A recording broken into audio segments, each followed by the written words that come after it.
नमस्कार दोस्तों, स्वागत है आप सबका बॉदरा इस अकेडमी में।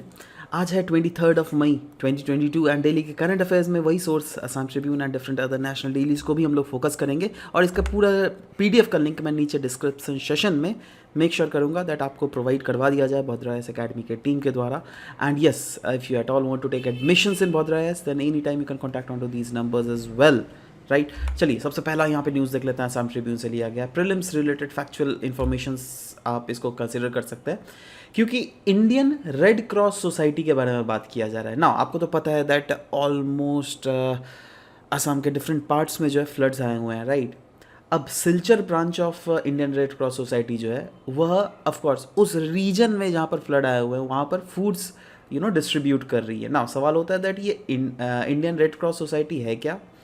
देखो, ये एक वॉलंटरी ह्यूमैनिटेरियन ऑर्गेनाइजेशंस है जिसका ओवरऑल थ्रू आउट अगर कंट्री देख लोगे हमारा अराउंड 1100 ब्रांचेस है ना।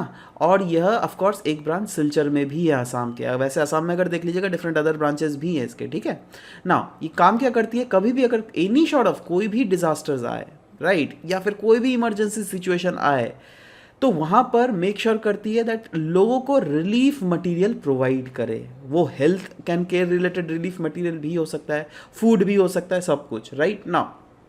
मिशन क्या है, मिशन ओवरऑल अगर देख लीजिएगा यही है दैट कैसे इंस्पायर, इनकरेज और इनिशिएट किया जाए एक अपना इनिशिएटिव जिसके थ्रू ह्यूमैनिटेरियन एक्टिविटीज़ किया जा सके उस सोसाइटी में और उस सोसाइटी के लोगों को फ़ायदा पहुंचाया जा सके। क्योंकि अगर देख लीजिएगा डिज़ास्टर हो या फिर एनी सॉर्ट ऑफ इमरजेंसीज हो, लोगों को हेल्प चाहिए होता है, राइट। और ऑफ कोर्स सरकारें सब कुछ अपने से नहीं कर सकती है, राइट। तो इंडियन रेड क्रॉस सोसाइटी एक अपना बेसिकली कंट्रीब्यूशन कर रही है। एनीवेज, नेक्स्ट दोस्तों न्यूज़ था, वैसे तो कल हम लोगों ने ये द हिंदू से लिया गया था ना, न्यू एक स्पीशीज ऑफ स्नेक वाला, है ना। आज वाले पेपर में जो है ना यह आपका जाकर असम ट्रिब्यून में भी पूछा गया है, राइट। तो एनीवेज हम लोगों ने तो वैसा कर ही लिया और कुछ सच कुछ एक्स्ट्रा कुछ न्यूज़ इसमें है नहीं। मैं वही बोल रहा हूँ दैट बहुत कुछ ऐसे न्यूज़ होते हैं ना जो कि चीज़ें रिपीट होती रहती हैं तो उसको बार बार आपको पढ़ाकर कोई फ़ायदा सच है नहीं होता है ना। नेक्स्ट दोस्तों, ये 40 highlands constructed for animal shelter, ये हम लोगों ने कुछ दिन पहले डिस्कस किया था, लोगों को कुछ समझ नहीं आया था तो इसलिए मैं क्लैरिफाई पहले तो कर देना चाहता हूँ चीज़ों को और भी अच्छे से समझा देना चाहता हूँ फिर से। तो चलिए एक बार फिर से देख लेते हैं। एनीवेज, वैसे सेंटिनल वाले न्यूज़पेपर जो है नॉर्थ ईस्ट का, उसमें यह आया था, है ना। क्यों आया था, क्योंकि ministry of environment and forest ने बोला था दैट देखिए भाई फ्लड के कारण जो है काजीरंगा ले लीजिए या फिर डिफरेंट अदर आप कंजर्वेशन रीजन्स देख लीजिए, वहाँ पर बहुत ज़्यादा फ्लड आ रहा है, इसलिए वहाँ की जो एनिमल्स है ना उनको काफ़ी ज़्यादा प्रॉब्लम हो रहा है। इसीलिए हम लोग बेसिकली ये हाईलैंड्स क्रिएट कर रहे हैं, राइट। हाईलैंड्स क्रिएट करने का फ़ायदा ये होता है दैट कुछ कुछ रीजन्स पोर्शंस ऐसा है जहाँ पर उसको फ्लड भी रोका जा सकता है ना। कुछ कुछ ऐसे भी रीजन्स है जो क्या फील्ड के बीच में ही है और उस फील्ड के बीचों बीच आपने बहुत ज़्यादा मिट्टी फेंक दिया तो देखो टेक्निकली अनुमान तो उन लोग को होता है ना फॉरेस्ट ऑफिशियल्स को दैट कितना लेवल ऑफ वाटर यहाँ पे जा सकता है। से फॉर एग्जांपल सोचो ये वाला मतलब फ्लड प्लेन रीजन है, ठीक है। अब वहाँ के ऑफिशियल्स को पता है दैट यूजुअली जो फ्लड आता है तो फ्लड जो है मान लेता हूँ मैं दैट हाँ 1 मीटर ऊपर गया है फ्लड, है ना, और यही तक मैक्सिमम लेवल रहा होगा, है ना। तो अब ये क्या करता है दैट यहाँ पर हाईलैंड्स क्रिएट करते हैं। हाईलैंड्स क्रिएट का मतलब जैसे देख रहे हो इस टाइप का शेल्टर्स, ये शेल्टर क्या है देखो यहाँ पर क्या करते हैं दैट बहुत ज़्यादा मिट्टी फेंक देते हैं, ठीक है। तो टेक्निकली इतना ऊंचा बना लेते हैं इस जगह को, है ना। अब क्या होगा दैट अगर पानी आएगा अचानक से तो नहीं आ जाएगा ना जी, धीरे धीरे पानी का लेवल बढ़ता रहता है, तब तक जो है इन जानवरों को भी पता चल जाता है और जानवरें ऑफकोर्स पानी में नहीं रहना चाहती है ना। तो इसलिए इनको ये हाईलैंड दिखता है और ये हाईलैंड के ऊपर चढ़ जाती है यहाँ पर, समझ रहे हो। अब इससे क्या होगा दैट बाई चांस अगर फ्लड वाटर बहुत ऊपर चला गया और सोचो यहाँ तक आ गया, ठीक है, but still they are safe, है ना। अब इसके ऊपर लैंड के ऊपर है ना। आप पूछेगा सर इस लैंड के ऊपर कर रहते हैं तो इनको खाना पीना कैसे इनके पास हो जाता होगा। देखो क्या होता है ना, फॉरेस्ट ऑफिशियल्स का ही काम है यहाँ पर खाना भी पहुँचाना। खाना पे यूजुअली इन लोग का फूड क्या है, एलिफेंट एप्पल्स या फिर इंडियन गूसबेरीज, तो ये सब बेसिकली रख दिए जाते हैं इन लोगों के लिए जिससे इन लोगों का भोजन भी बना हुआ है और भी जो भोजन होता है सब कुछ रख दिया जाता है। तो हाँ, आइलैंड्स मतलब यह है, ठीक है। और डिफरेंट रीजन्स में ये आइलैंड्स कंस्ट्रक्शंस किए जा रहे हैं। क्लियर है, अभी शायद आपको कोई कंफ्यूजन नहीं होगा, ठीक है। एनीवेज, नेक्स्ट दोस्तों न्यूज़ है इंडियन एक्सप्रेस से ये लिया गया, हंस एनजी के रिलेटेड ये न्यूज़ है ना। हंस एनजी है क्या, ये देखिए 2 सीटर फ्लाइंग ट्रेनर एयरक्राफ्ट है, फ्लाइंग ट्रेनर, 2 सीटर जब है तो ऑफकोर्स पैसेंजर्स को तो ये नहीं ले जाएगी, राइट। नाउ आपको पता होना चाहिए दैट अगर आप फ्यूचर में पायलट बनना चाहते हैं तो आपको ट्रेनिंग तो चाहिए ना जी, है ना। तो ट्रेनिंग किस में, इसी टाइप के जो एयरक्राफ्ट है इसमें ही ट्रेनिंग की जाती है ना, जिसमें एक ट्रेनर और एक आप बैठे हुए रहेंगे और वो आपको पूरा अच्छे से सिखा देगा दैट कैसे टेक ऑफ की जाती है, कैसे लैंड की जाती है, और भी जो भी अगर टर्बुलेंसेस आए हवा में तो उसको कैसे टैकल किया जाता है, राइट। वैसे ये अगर एयरक्राफ्ट देखोगे 2 सीटर एयरक्राफ्ट जिसका नाम हंगशान जी है, इसको डेवलप किया गया है by CSIR, that is council of scientific and industrial research का विंग है, that is national aerospace laboratory. तो national aerospace laboratory of CSIR, they have basically developed this हंगशान जी, ठीक है। और ये एक सूटेबल एयरक्राफ्ट है जिसमें कॉमर्शियल पायलट्स को जो है आराम से लाइसेंसिंग इसके थ्रू दी जा सकती है। तो अगर मैं आपसे पूछूं, अगर आपसे क्वेश्चन पूछ लिया जाए दैट ये एक पैसेंजर एयरक्राफ्ट है, तो क्या will that be right? No no, ये पैसेंजर कहाँ है भाई 2 ही तो सीट है इसमें, ठीक है। तो एनीवेज ये ध्यान रखिए। और हाँ, इतना फेमस हो गया ये that around 80 letters of intent already मिल चुके हैं आपका जाके नेशनल एरोस्पेस लेबोरेटरी को, दैट आप हमारे लिए भी ये बनाइए, क्योंकि हम भी अपने पायलट्स को जो है इसी के थ्रू ट्रेन करवाना चाहते हैं, ठीक है। एनीवेज नेक्स्ट दोस्तों न्यूज़ लिया गया है regarding scientific social responsibility guidelines, ठीक है, SSR गाइडलाइंस। नाम से ध्यान से पढ़ना, साइंटिफिक सोशल रिस्पॉन्सिबिलिटी, मतलब साइंटिफिक कम्युनिटीज जो है ना उनका भी अपना एक सोशल रिस्पॉन्सिबिलिटी होता है, तो उसको लेकिन वो लोग पूरा नहीं कर रहे, जिसके कारण जो ओवरऑल हॉलिस्टिक डेवलपमेंट जो एक सोसाइटी का होना चाहिए ना वो नहीं हो पा रहा है। इसीलिए इन्हीं चीज़ों को देखते हुए department of science and technology ने फाइनली रिलीज किया है कुछ गाइडलाइंस, जिसके थ्रू जो साइंटिफिक कम्युनिटी है उनका जो रिस्पॉन्सिबिलिटी होता है सोशल ऑफकोर्स हमारे सोसाइटी के प्रति, जिससे वो निभा पाए, ठीक है।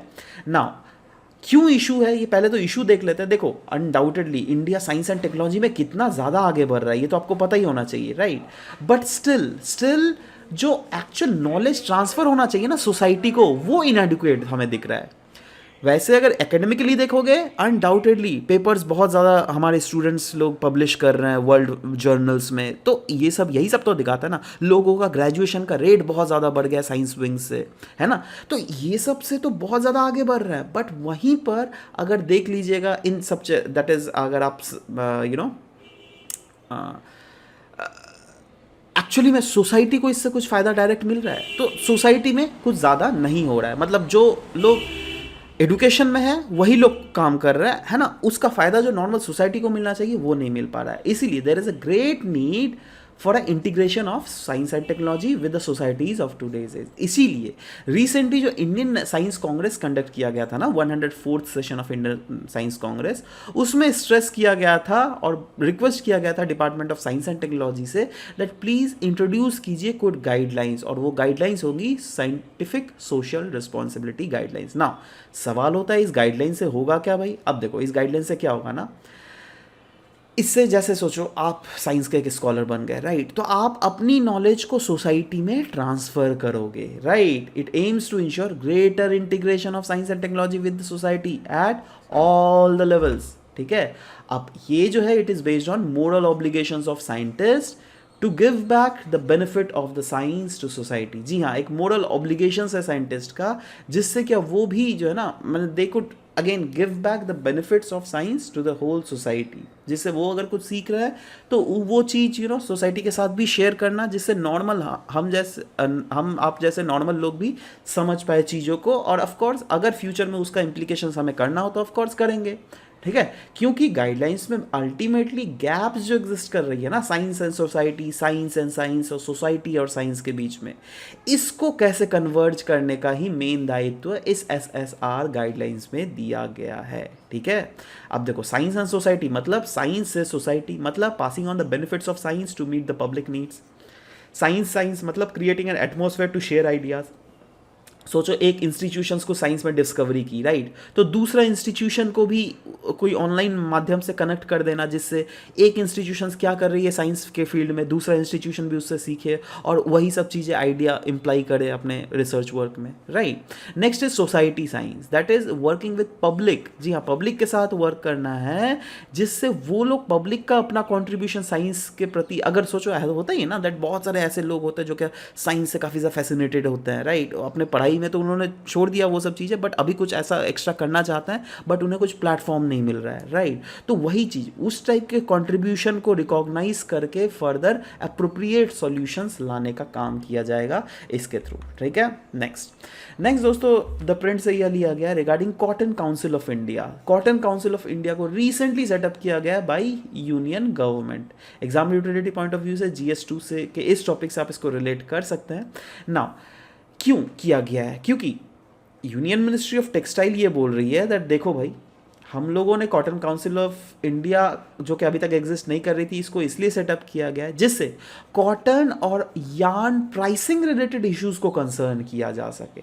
देखो एक्चुअली में हो क्या रहा है इंडिया में जो प्रोडक्टिविटी है ना, वो बहुत ज़्यादा घट रहा है, एक तो पहली बात, राइट। दूसरा है दैट इंडिया से जो रॉ कॉटन्स है ना, ये एक्सपोर्ट कर दिए जा रहे हैं डिफरेंट अदर कंट्रीज में। वो कौन से है? बांग्लादेश, वियतनाम, और आपको तो पता ही है बांग्लादेश वियतनाम कंपटीशन में हम लोगों से आगे निकला हुआ है, दुनिया का मार्केट इन्होंने छेका हुआ है ना। और ऊपर से क्या हो रहा है, ये हमारे से भी जितने कॉटन है उसको भी इंपोर्ट करवा ले रहा है अपने देश में। तो हमारा इंडस्ट्री को क्या मिल रहा है भाई? कुछ नहीं मिल रहा है ना। तो यही चीज यहां पे बोला गया है that to consider the demand for exemptions from import duty. मतलब इन जो इसके जो यूनियन है ना, उन्होंने of course union ministry of textile से मिला था और they have asked for that please हम लोग जो इंपोर्ट में जो आप ड्यूटी लगाते हैं, है ना, कॉटन प्रोडक्ट्स में, उसमें बिल्कुल घटाना पड़ेगा। तो इसीलिए यूनियन मिनिस्ट्री ऑफ टेक्सटाइल ने भी बोला दैट ठीक है, हम लोग कंसीडर करेंगे दैट किस किस सेक्टर में हम लोग एग्जम्पशंस दे सकते हैं आपको इंपोर्ट ड्यूटी में, जिससे ओवरऑल आपका प्रोडक्ट वर्ल्ड मार्केट में कॉम्पिटिटिव हो सके, ठीक है। World Economic forum, next news Indian express से लिए लिया गया है। क्यों? क्योंकि मिनिस्ट्रियल डेलीगेशंस जो है, जो कि इंडिया को रिप्रेजेंट कर रही है, उन्होंने डेवोस में लैंड किया है ना, and of course to attend the meeting of World Economic Forum. World Economic Forum है क्या? ये एक स्विस नॉन प्रॉफिट फाउंडेशन है, जिसको एस्टेब्लिश कब किया गया था? इंडिया पाकिस्तान बांग्लादेश वॉर के समय, दैट इज 1971, ठीक है। कहाँ पर बेस्ड है? Geneva, Switzerland. इसको रिकॉग्नाइज की जाती है by Swiss authorities as an international institution, जो क्या पब्लिक प्राइवेट पार्टनरशिप को और भी ज़्यादा इन्हांस करता है। बहुत ही ज़्यादा इंपॉर्टेंट इंस्टीट्यूशन है दोस्तों, क्योंकि इस इंस्टीट्यूशन के द्वारा बहुत सारे ऐसे रिपोर्ट्स पब्लिश किए जाते हैं जिसको वर्ल्ड वाइड रिकॉग्निशन मिलता है, उतना ही इज्जत मिलता है, ठीक है। अच्छा, ओवरऑल इसका मिशन क्या है? मिशन तो आप इसी पॉइंट से समझ ही गए होंगे that overall to improve the state of world, जिससे business world, political, academic and different other leaders of the society को जो है एक प्लेटफॉर्म में लाया जा सके। अब सोचो एक कांग्रेस कंडक्ट किया जा रहा है, कांग्रेस मतलब मीटिंग, बहुत बड़ा मीटिंग, बहुत बड़ा हॉल, जहां पर दुनिया के बड़े बड़े बिजनेसमैन, दुनिया के बड़े बड़े political, academic and other leaders एक साथ आए हुए हैं, ठीक है। और वो लोग कुछ पब्लिक प्राइवेट पार्टनरशिप के तहत बहुत सारे दुनिया में जो इमर्जिंग सॉल्यूशन प्रॉब्लम्स है उसका सॉल्यूशंस ले आना। तो ये काफ़ी ज़्यादा अच्छा है ना, क्योंकि यूजुअली कोई भी अगर प्लेटफॉर्म देखिएगा दुनिया भर में, वो प्लेटफॉर्म वैसी ही होती है ना जो कि सिर्फ और सिर्फ सरकार टू सरकार ही बातें करती है, या तो सिर्फ private institutions to private institutions बात होती है, या फिर एनजीओ टू एनजीओ लेवल बात होती है, राइट। बट ये एक ऐसा इंस्टीट्यूशन है जो सबको एक जगह ले आता है और दुनिया में डिफरेंट एजेंडाज को डिस्कस करता है। इनफैक्ट जैसे कि मैंने बोला दैट ये ऑर्गेनाइजेशन बहुत सारे मेजर रिपोर्ट्स पब्लिश करती है, जो क्या ऑफ कोर्स ट्रस्ट मी बहुत ज़्यादा इंपॉर्टेंट है, जैसे energy transition index, global competitiveness report, global IT report, global gender gap report, global risk report, global travel and tourism report, ठीक है। ये सारे reports basically world Economic forum के द्वारा रिलीज की जाती है। बहुत ज़्यादा इंपॉर्टेंट है दोस्तों, बार बार मैं बता रहा हूँ, ठीक है।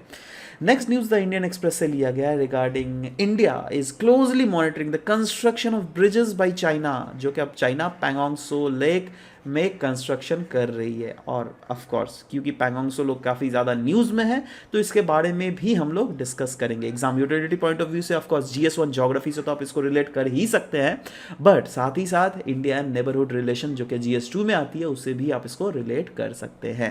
पैंगोंग सो लेक याद आ रहा है कौन सा लेक है? वहीं पर जहाँ पर 3 इडियट्स की शूटिंग हुई थी, देखा है ना मूवी? लास्ट में जो वो बोलता है ना चतुर जो आता है यहाँ पर, याद है? एनीवेज चलो उस बात की बात है, बट ओवरऑल अगर इस लेक का लोकेशन हम लोग देखें 14,000 feet above the mean sea level यह सिचुएटेड है। और यह कितना लंबा है पता है? 135 किलोमीटर। जी हाँ, इंडिया और चाइना दोनों में ये लाई करता है। इनफैक्ट टेक्निकली तो ये इंडिया में लाई करता है, बट अब आपको पता है दैट 1962 वाले वॉर में चाइना ने एक मेजर पोर्शन जो है अक्साई चीन का वो छेक लिया था, राइट? तो टेक्निकली ये अक्साई चीन में लाई करता है, राइट नाउ। और मेजर और एक पोर्शन जो है इंडिया में भी लाई करता है for the time being. It is form from Tethys geosyncline. Geosyncline के बारे में आपने पढ़ा है ज्योग्राफी में, है ना? तो वही है, देखो ज्योग्राफी में अगर आपने नहीं पढ़ा है तो मैं बेसिक नॉलेज जियोसिंक्लाइन का बता दे रहा हूँ आपको, ठीक है? इन डेप्थ में नहीं जा रहा हूँ लेकिन, है ना? आपको पता होना चाहिए दैट इंडिया की जो पेनिनसुला है वो टकराई थी आपका जाकर एशियन लैंड मास से, राइट? और जैसे ये टकराई ना तो यहाँ पर पहाड़ें बन गई थी, है ना? वो लंबा प्रोसेस है ऑफकोर्स, वो मैं भीतर में नहीं जा रहा हूँ, बट जैसे प्रोसेस पहाड़ बनी थी ना तो ये वाला पोर्शन जो है यहाँ पे गड्ढा भी क्रिएट हो गया था, क्योंकि अल्टीमेटली ये वाला जो पोर्शन है ना ये इसके भीतर में सबडक्ट हो गया था। समझ रहे हो बात? क्योंकि ये जो है कुछ ज़्यादा ही आपका डेंस था, क्योंकि ओशनिक प्लेट था ना, ज़्यादातर ओशन प्लेट्स था, तो ये ओशन प्लेट्स तो ऑफकोर्स कॉन्टिनेंटल प्लेट के भीतर ही सरकते जाएगी, तो पहले से ये सरक रही थी और भी ये जो आया तो ये और भी भीतर घुस गया, जिसके कारण यहाँ पे गड्ढा सा क्रिएट हो गया था। गड्ढा मैं कैसे दिखाऊं? फॉर एग्जांपल सोचो यह एशियन प्लेट है, ठीक है, और यह पेनिनसुलर प्लेट है, ये आके टकरा रही है, इधर भीतर में घुस रही है ना, तो यहाँ पर तो पहाड़ें क्रिएट हुई थी, है ना, बट ये वाला जो रीजन है ना यहाँ पर बहुत जगह जो है ग्रेट डिप्रेशंस क्रिएट हो गई थी, और इसी डिप्रेशंस को हम लोग कहते हैं जियोसिंक्लाइन, ठीक है, याद है? अच्छा, तो ये काराकोरम माउंटेन रेंज आपने सुना है ना, ये रीजन जो लाई करता है काराकोरम माउंटेन रेंज में, और काराकोरम माउंटेन रेंज वो रीजन है जहाँ पर K2 जो कि इंडिया का सेकंड हाईएस्ट, मतलब दुनिया का सेकंड हाईएस्ट पीक है, वो राई करता है ना। मैंने जब बोला इंडिया में, बट ये इंडिया में तो आप लोगों ने कभी चढ़ाई नहीं की, अभी ये पाकिस्तान में लाई कर रहा है, क्योंकि ये वाली पोर्शन जो है ना ये इलीगल ऑक्यूपेशन ऑफ पाकिस्तान के अंडर है, ठीक है, समझ रहे हो, ये वाला पोर्शन है ना, तो इसीलिए the lake water while crystal clear is brackish in nature. जी हाँ, वैसे तो ये देखोगे लेक वाटर बिल्कुल क्रिस्टल क्लियर है, बट टेक्निकली अगर इसको टेस्ट करोगे ना तो आपको नमकीन नमकीन सा लगेगा, ठीक है, इसलिए ये अनड्रिंकेबल वाटर भी है। एनीवेज, नेक्स्ट दोस्तों इंडियन एक्सप्रेस से ये लिया गया था रिगार्डिंग रेस्पिरेटरी सिंक्टिकल वायरस RSV। बहुत इंपॉर्टेंट ये न्यूज़ में था इंडियन एक्सप्रेस में। नाउ क्यों न्यूज़ में था? क्योंकि ये जो है ना रिसेंटली लैंसेट में पब्लिश हुआ था इसके बारे में, और बोला गया है दैट रेस्पिरेटरी सिंक्टिकल वायरस जो है it has become one of the major reasons जिसके कारण फैटलिटीज़ हमें देखने को मिल रहे हैं child under the age of 5, ठीक है। नाउ सवाल होता है दैट ये है क्या? देखो ये ऑफकोर्स नाम से ही पता चल रहा है ये एक वायरस तो है भाई, है ना, और ये कॉमन कॉज है of acute lower respiratory infections, मतलब बच्चे, बहुत समय बच्चे जो छोटे होते हैं ना 5 साल के नीचे वाले, तो उनमें यह बीमारी लग जाती है ज़्यादातर, है ना, and it infects the nose, नाक को, थ्रोट, लंग्स, ब्रीदिंग पैसेज को डायरेक्टली इम्पैक्ट करती है। अब सोचो बच्चों में अगर ये चीज़ें इम्पैक्ट हो रही है तो एक तो बच्चे बोल भी नहीं पाते, 1 से 5 साल के बच्चे, मतलब लाइक ऑफ कोर्स 5 साल तक बोलना सीख जाता है, बट स्टिल मैं बोल रहा हूँ, ठीक है, तो उनको ज़्यादा प्रॉपरली हमें समझ में भी नहीं आता, है ना। तो anyways RSV spreads through contact with respiratory droplets. जी हाँ, सोचो कोई कफिंग कर रहा है और उसमें भी अगर ये वायरस है, या फिर स्नीजिंग या फिर किसिंग कर रहा है बच्चों को, इसीलिए अभी देखते होंगे आप दैट हाँ कोई भी किसी दूसरे के बच्चों को किस नहीं करने दिया जाता है। पहले होता था ना दैट ओ ले ले ले ले मेरे बच्चा, है ना, बट वो सब अभी तक अभी के पेरेंट्स देखिएगा थोड़ा अवॉइड करते हैं। क्यों पता है? क्योंकि डॉक्टर्स जो है ना उनको बोल दिया जाता है दैट देखो भाई ऐसे इस टाइप के बहुत सारे ऐसे डिजीज़ हैं, ठीक है कांटेक्ट में रहने दीजिए ज़्यादा से ज़्यादा अपने लोगों तक ही, और अगर बीमार वाले कोई लोग हैं तो उनके कॉन्टैक्ट्स में मत आने दीजिए, ठीक है। अगर आप भी फ्यूचर में कभी पेरेंट्स बनिएगा तो मेक श्योर दैट इस टाइप की चीज़ें अपनाएंगे। एनीवेज, इसके रिलेटेड एक ड्रग्स भी है, एंटीवायरल ड्रग, जिसको हम लोग कहते हैं पैलीवीजुमाब, ठीक है। एंड इससे बेसिकली इस रेस्पिरेटरी सिंक्टिकल वायरस का इलाज भी किया जाता है। वैसे अगर पूछा जाए दैट कैसे इसको प्रिवेंट किया जा सकता है, देखो यूजुअली बोलना पड़ेगा बच्चों को दैट प्लीज़ देखो आप अपने हैंड्स को वॉश ऑफ करो, ठीक है, फॉर एटलीस्ट 20 सेकेंड्स तक तो आपको वॉश करना ही चाहिए with proper soap and proper water. Clean frequently touch surfaces, जैसे सीढ़ी होती है ना, सीढ़ी का रेलिंग आप लोग पकड़ पकड़ के नीचे उतरते हैं ना, तो वो ऑफकोर्स आप ही नहीं छू रहे, बहुत जने छू रहे हैं ना, तो लोगों के हाथ से वायरस कहीं पे भी जा सकता है, तो इसलिए हमें फ्रीक्वेंटली क्लीन करता रहना चाहिए अपना, ठीक है।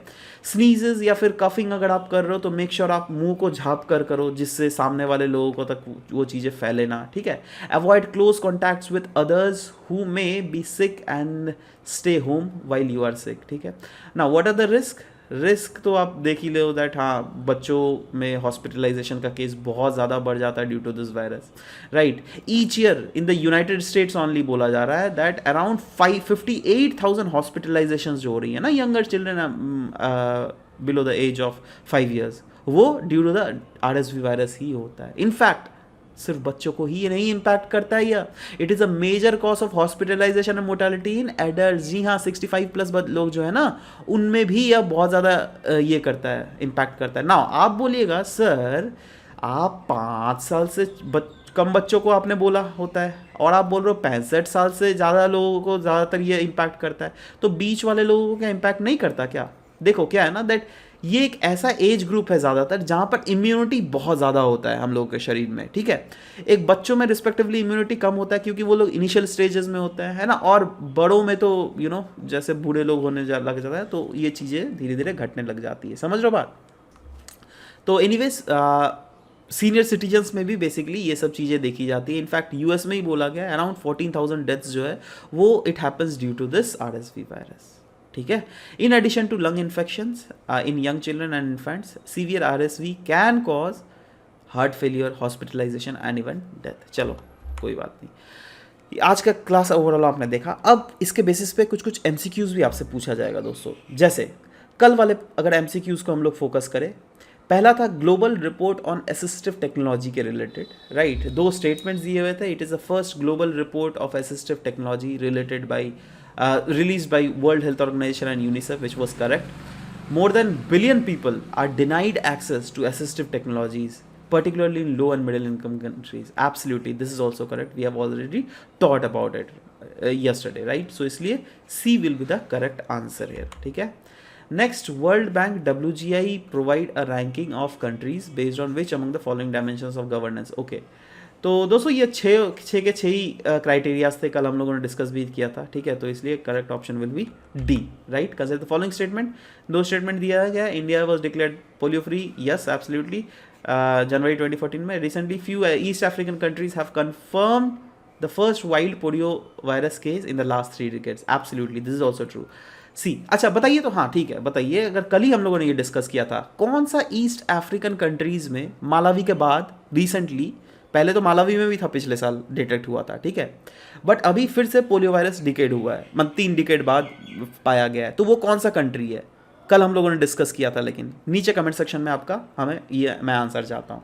एनीवेज करेक्ट सीक्वेंस देख लीजिएगा, CDC जैसे कि मैंने डिस्कस किया, और ऑलमोस्ट सब ने ही सही यहाँ पर आंसर दिया। और लोग पता है ना क्या होता है ना दैट 1-2 दिन बाद ये वीडियोस को देखते हैं, वैसे मत देखा कीजिए। क्या देखिए, हर रोज अगर देखिएगा ना तो हर रोज आपका आंसर्स आते रहेगा। पहले कितने लोग ज़्यादा देते थे, ठीक है, तो मेक श्योर कीजिए आप लोग हर रोज देखकर उसी दिन आंसर लिख दिया कीजिए ना, और 2 दिन के बाद मत वीडियोज़ को देखिए, तो वो पुराना हो जाता है आपके लिए भी वो फिर, है ना। तो एनीवेज आज का क्वेश्चन पूछ लेता हूँ दोस्तों आपसे। Consider the following statement. 2 statement दिए मैं। पहला है Pangong Tso lake is formed from Tethys geosyncline. दूसरा है Karakoram mountain ranges and at the north bank of Pangong Tso lake. बताइए कौन सा इसमें सही है? 1 only, 2 only, both 1 and 2, neither 1 not 2। बताइए।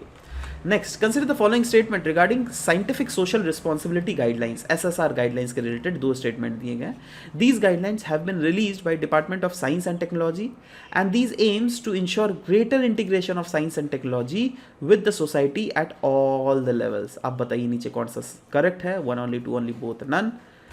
Next is consider the following statement about respiratory syncytial virus. RSV infects the nose, throat, lungs and breathing passage. It impacts children only. Consider the following, correct कौन सा code है, one only, two only, both, one and two, neither one not two. नीचे comment section में again आप लिखिएगा. आज का main question है regarding women movement in India. Women movement in India देकर देख लीजिएगा, it has not at all address the issues of women जो कि लोअर स्ट्राटा में लाई कर रही है. ठीक है, तो इसी पॉइंट को आपको सब्सटेंशिएट करना है. ठीक है, तो देखो that is what, write your answer. If you are not getting the points then you can watch these answers, whatever the model answers we have given. Right, जैसे वुमेन के बारे में आप लिख सकते हैं that yes they are about 50% of Indian population undoubtedly, but ये कहीं ना कहीं आयरनी है that we are working for the improvement of those 50% of population. ये क्यों भाई, ऐसा तो नहीं होना चाहिए. क्यों? क्योंकि हमारी सोसाइटी पेट्रियार्कल है. तो इस टाइप के पॉइंट्स भी आप लिख सकते हैं अनडाउटेडली. बट हाँ, क्या क्या इश्यूज फेस किए जा रहे हैं, तो अलग अलग एंगल में अगर आप उसको विभाजित कर दीजिएगा ना, ज़्यादा बेहतर रहेगा. जैसे सोशल इश्यूज़ क्या है, इकोनॉमिक इश्यूज़ क्या है, पॉलिटिकल इश्यूज़ अलग अलग करके लिखिए, वो ज़्यादा बेहतर रहेगा. ठीक है, तभी आपको नंबर आने की भी प्रोबेबिलिटी बढ़ जाता है. एनीवेज, बट आपको वही, अगर आपको पता है, जैसे हम लोगों ने डिस्कस किया कस्तूरबा मेमोरियल ट्रस्ट के बारे में, भारतीय ग्रामीण महिला समिति के बारे में, दैट ये लोग कैसे काम कर रही है ना, लेडी सोसाइटी, आर्य महिला समाज, भारत स्त्री मंडल, ये लोग क्या क्या काम कर रही है to fight the women education, child remarriage. या फिर आप पास्ट के भी इंक्लूजन कर सकते हो, हिस्ट्री से आप पॉइंट इंक्लूड कर सकते हो. आप बात कर सकते हो रिगार्डिंग ईश्वर चंद्र विद्यासागर, आप बात कर सकते हो रिगार्डिंग ज्योतिबा फुले. ठीक है, तो इन सब के बारे में बात अगर करोगे ना, वो ज़्यादा वो वैल्यू एडिशन हो जाएगा और कुछ नहीं. Anyways, this was all about the discussion for today's class. As of now we will be meeting in next session. Till then bye bye, take care, thank you for listening to the whole video. Thank you very much guys.